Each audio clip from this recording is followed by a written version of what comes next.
pressure, you're going to have huge unrealized losses for the investment banks. They're already underwater. Like, we know that they have a ton of losses on their balance sheet.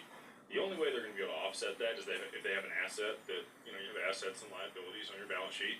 If an asset were to appreciate substantially, they'd be able to offset those losses. And in order to be able to de-risk on the back end, I think the Bitcoin ETFs are going to play a big role in this. They absolutely have systemic risk at this point. You've got pension funds that have allocated. You've got many other financial products, sovereign wealth funds. I mean, anybody and everybody has made an allocation to Bitcoin ETF at this point.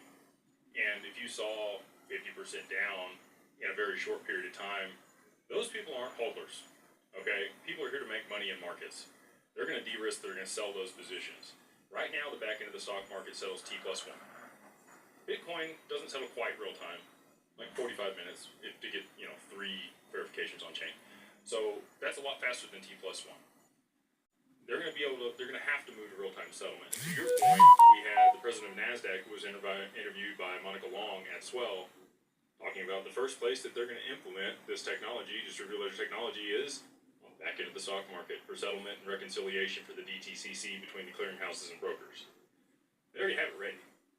And now the SEC's on board. We've got the Clarity Act right here in the near future.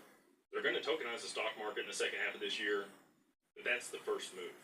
And so when that happens, they're going to have to drive XRP's price to significantly higher price in order to be able to have enough liquidity to settle all of that on the back end. Also for a liquidity buffer for Japan, because all of that money rushing back through the FX market there, they can't handle it today. They need some decentralized exchange to be able to swap between those two currencies and mitigate that collapse that's going to happen for them if they don't have that solution.